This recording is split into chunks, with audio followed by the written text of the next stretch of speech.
Itu displaynya masih satu saja bagian wing sebelah kiri kalau dari saya. Sebelah kiri itu 17 Agustus 1973 dibuka untuk publik, untuk umum. Yang memprakarsai berdirinya museum ini yaitu Monsinyur Alphonse Wada WC, uskup pertama Keuskupan Agats.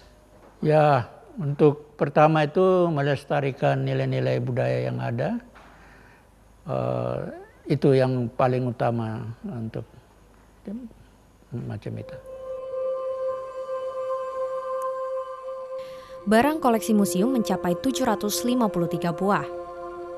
Terdiri dari berbagai bentuk ukiran-ukiran, patung bis,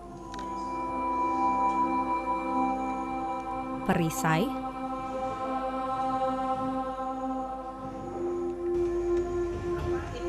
topeng roh,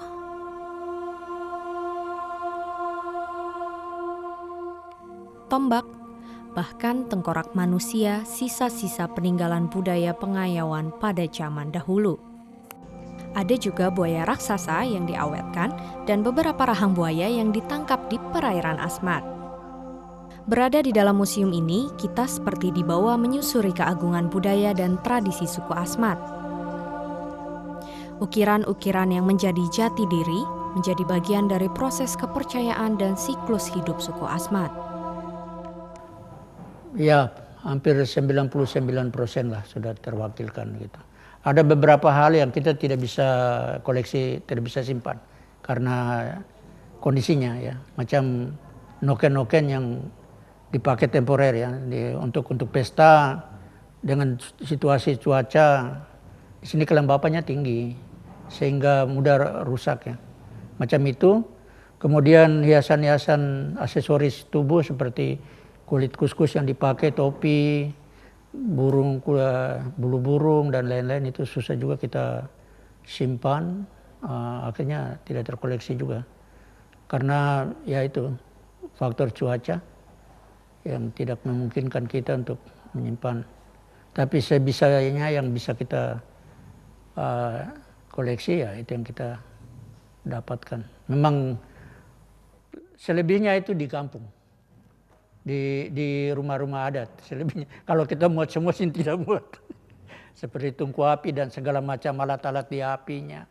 Dan macam-macam itu tidak terwakilkan di sini.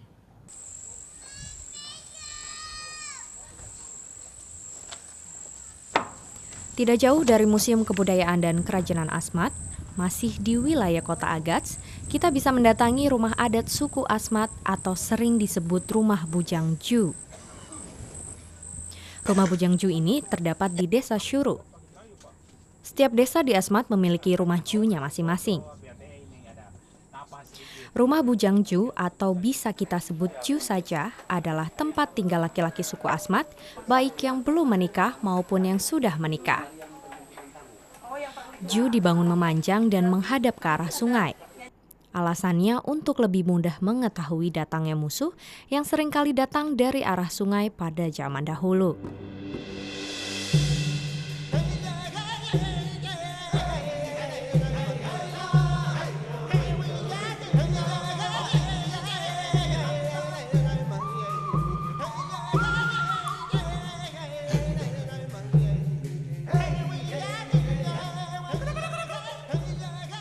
Sementara posisi rumah masyarakat berada di samping atau di belakang Ju. Posisi ini sekaligus sebagai simbol bahwa Ju merupakan pusat lingkaran konsentris di dalam kebersamaan hidup masyarakat Asmat. Rumah Ju itu rumah komunal, jadi itu Pak Yuven itu pernah cerita bahwa itu roh, rumah Bujang itu roh spirit ya, yang memotivasi kehidupan bersama sehingga kehidupan masyarakat itu tidak terpecah-pecah, mereka punya satu ruangan khusus untuk bersatu. Jadi Jiu itu digunakan untuk bermusyawarah. Kapan pesta adat mau diselenggarakan, kapan pesta ulat saku mau diselenggarakan, itu diputuskan di dalam Jiu.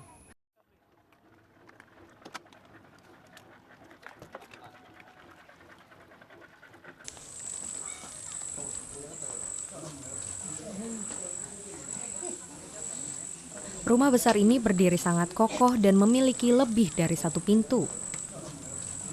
Ju memiliki sejumlah tungku sesuai jumlah keluarga yang ada di suatu desa. Dan bila terjadi pertemuan, tiap keluarga akan berkumpul di depan tungku-tungku tersebut. Ju juga menjadi tempat berkumpul pemimpin adat dan ketua suku. Mereka pun sering mengadakan pertemuan yang membahas pesta adat, penyambutan tamu, dan rapat-rapat lainnya yang membahas tradisi suku Asmat. Bahkan dahulu, strategi perang juga dibicarakan di sini. Ju dibangun dari bahan yang diperoleh secara alami. Suku Asmat mempercayai bahwa leluhur mereka dan alam telah bekerja sama dalam memenuhi kebutuhan mereka membangun Ju. Untuk atap rumah dibuat dari daun nipah dan daun sagu. Sementara dinding terbuat dari anyaman daun sagu. Pondasinya menggunakan jenis kayu besi yang kuat dan tahan air. Untuk mengaitkan sambungan antar kayu dipakailah tali rotan. Pada tiang kayu Ju terdapat ukiran kepala perang penyangga bangunan Ju. Roh sang kepala perang dalam ukiran merupakan kekuatan yang memperkokoh Ju dalam menjalankan fungsinya.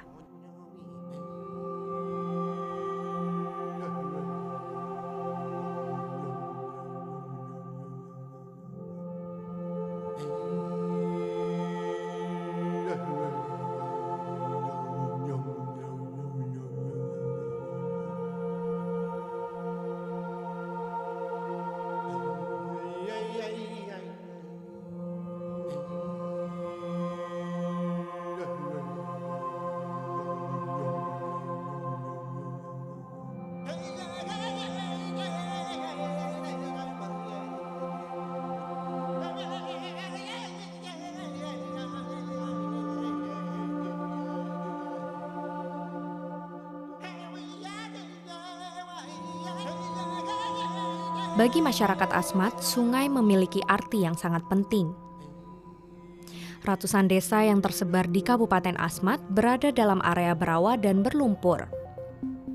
Mereka dihubungkan dengan sungai-sungai besar dan kecil.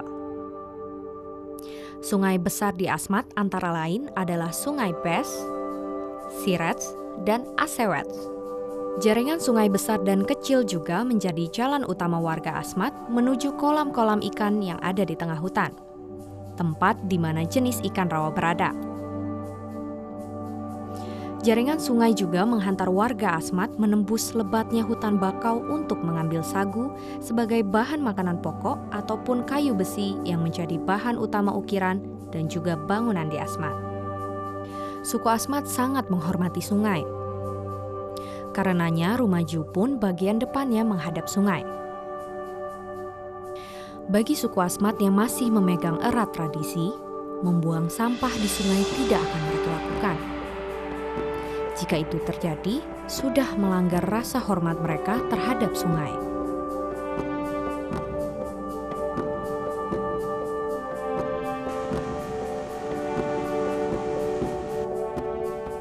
Hari ini saya berkunjung ke desa Us dan Bou. Desa ini masih berada di distrik Agats.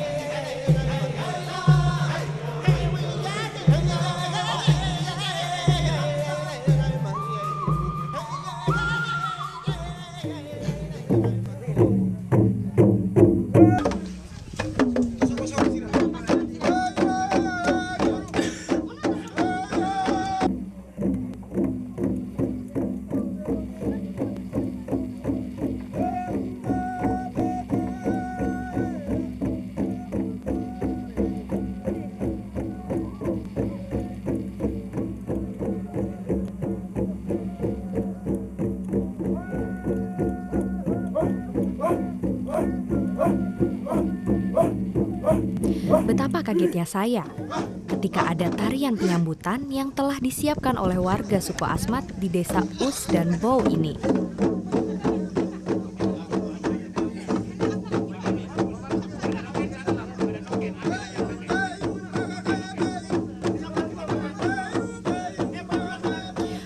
dan Bau adalah dua desa yang berbeda, hasil pemekaran dari desa Us.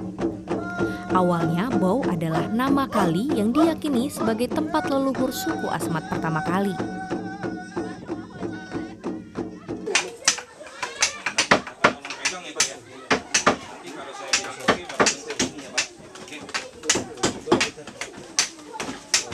Seluruh Bismam semua bertempat di sini. Dia kali Bau turun dari Siret. Ini kali bersejarah untuk seluruh Asmat. Asmat itu nama Asmat tapi kampungnya masing-masing. Nah, mereka ada bertempat di masing-masing kampung. Ewerko buka kampung sudah, Suruko buka kampung sudah, Perko buka kampung, Beriten dia buka kampung. Us tetap dia punya tempat, dia punya kali. Nah, akhirnya kemarin pemerintah roba, akhirnya dua pemekaran. Us, kepala kampung Us, saya kepala kampung Bau. Nama kali, nama kampung ada di sini. Ya. Saya diajak melihat aktivitas mengukir orang-orang Asmat di desa Us dan Bau ini. Ada yang sedang mengukir tifa, alat musik khas Asmat. Tifa ini disimpan dalam rumah Ju, berfungsi untuk memanggil warga supaya berkumpul atau digunakan pula pada acara-acara ritual dan pesta.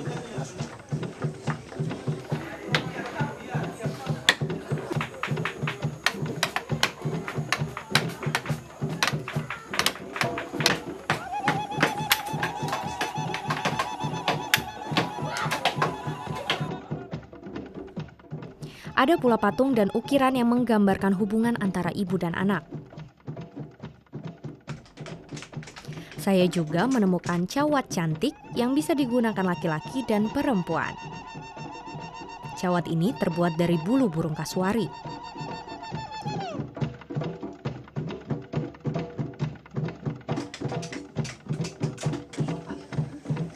Saya juga ditunjukkan pisau dari tulang burung kasuari. Pisau ini selain sebagai senjata untuk mempertahankan diri, juga berfungsi sebagai aksesoris pada lengan dan tangan laki-laki. Pada saat mengukir, orang Asmat tidak menggunakan pola atau membuat pola terlebih dahulu. Pikiran, mata, dan tangan mereka seolah-olah sudah menyatu dengan pisau pahat yang mereka pakai. Uniknya, dari bahan kayu yang sama dan ukiran yang sama bisa dihasilkan bentuk ukiran ataupun pahatan yang berbeda. Kegiatan mengukir sepertinya sudah menjadi bagian dari peran laki-laki Asmat. Mereka yang mahir dalam ukir mengukir mendapat sebutan Wow Ipits.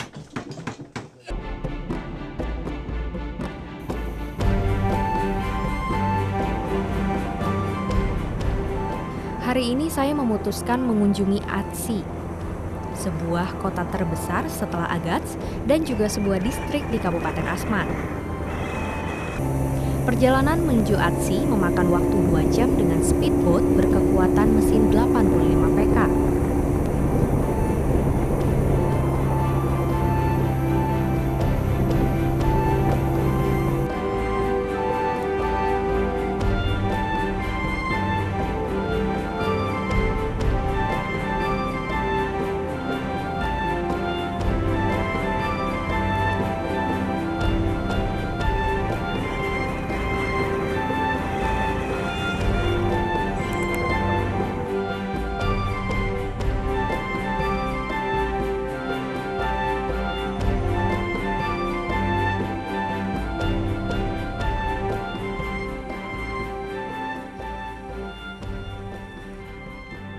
Kota Atsi sendiri berada di sepanjang Sungai Bets, salah satu sungai besar di Asmat. Seperti Agats, Atsi pun berada di atas tanah berawa dan berlumpur. Sehingga semua bangunan dan jalanan berada cukup tinggi di atas permukaan tanah. Hamparan papan kayu pun menjadi permadani menyambut tamu-tamu yang datang, termasuk saya.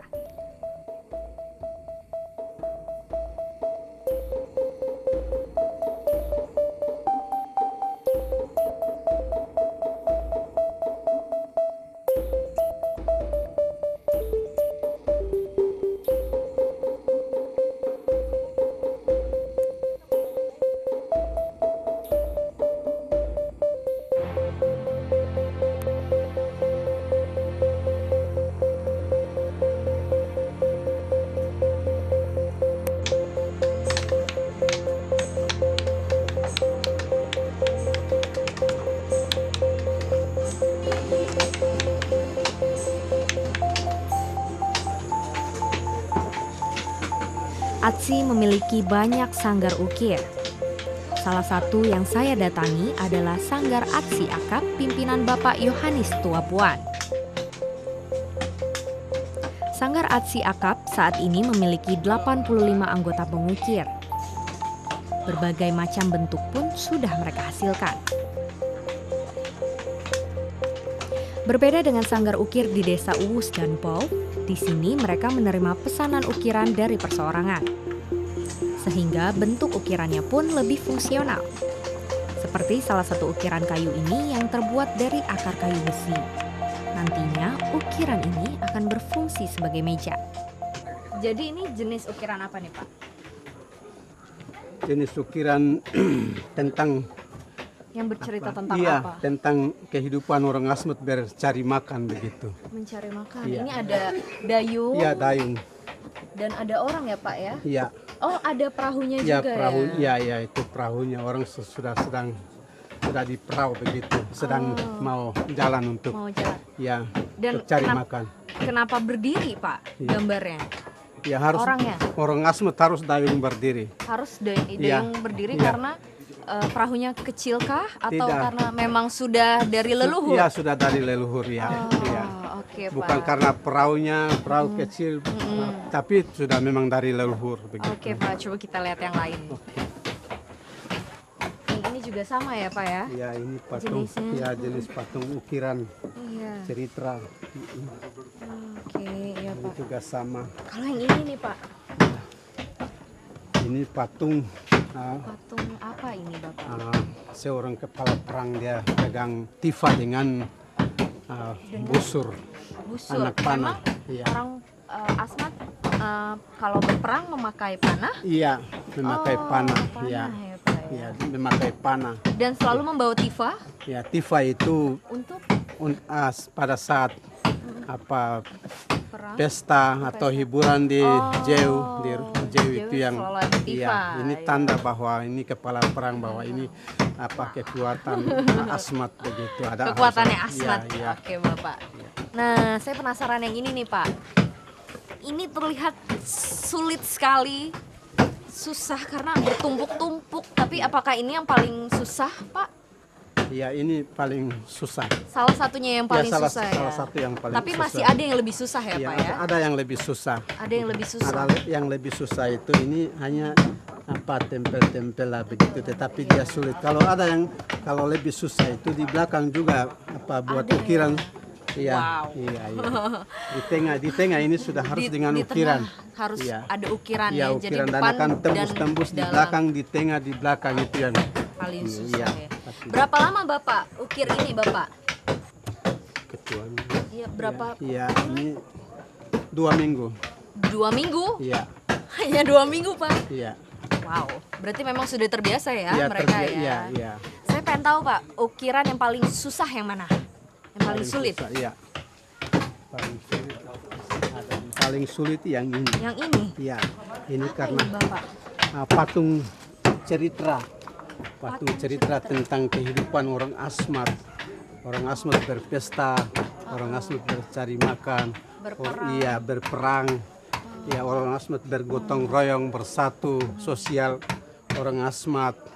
Semua saya termuat di sini. Jadi Ini patung- disebut ukiran apa Pak? Ukiran cerita tentang Iya, Asmat? ya ukiran cerita tentang Asmat begitu. Oh, berarti ya Ini yang Memang- lapis begitu. dilapis ya Pak ya. Memang ini salah satu ukiran tersulit ya Pak ya. Iya, butuh iya, tersulit. butuh waktu berapa lama Pak? Butuh waktu ya 3 menyelesaikan. bulan begitu. 3 4 bulan bulan. untuk menyelesaikan Iya, ukiran ini. paling sulit. Dan ukiran ini memang bercerita tentang kehidupan orang Asmat dari mulai berperang, berpesta dan mencari Iya, makan iya, dan iya, sebagainya iya, ya dan Pak ya. sebagainya, ya. Jadi memang bagian dari cerita lengkap orang Asmat Iya, ya Pak ya. Iya, kapal Asmat. Dan ini belum selesai ya Pak ya. Belum selesai. Jadi,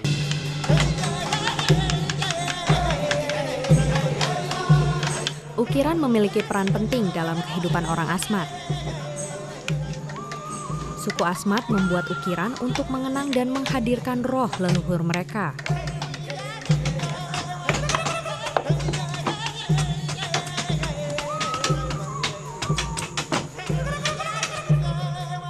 Dalam perkembangan terkini, ukiran juga dibuat untuk melukiskan kehidupan sehari-hari.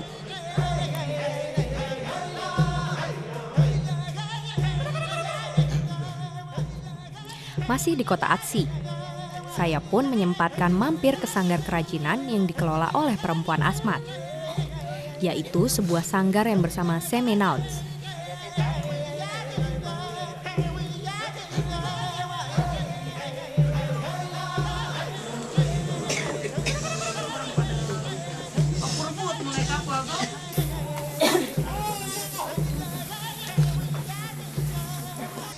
Sanggar mama-mama Asmat ini memanfaatkan bahan dari pucuk sagu untuk dijadikan berbagai barang anyaman. Antara lain cawat, rok tradisional Asmat, pacin untuk hiasan kepala, noken, dan berbagai model tas anyaman lainnya.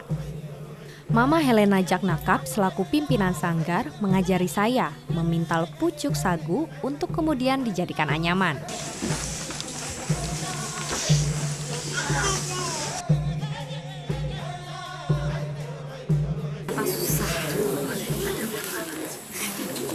Susah ya Mama? Oh memang ini ya? Iya.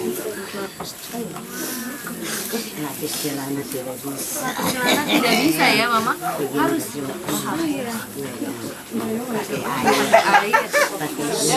pakai air, pakai ludah. Oh harus tidak ada celana ya? Tampaknya saya kesulitan mengikuti instruksi Mama Helena. Sejak kapan? Terkadang selagi bekerja, untuk menambah semangat kerja, mereka menyanyikan sebuah lagu tradisional Asmat. Bisa lah, ya.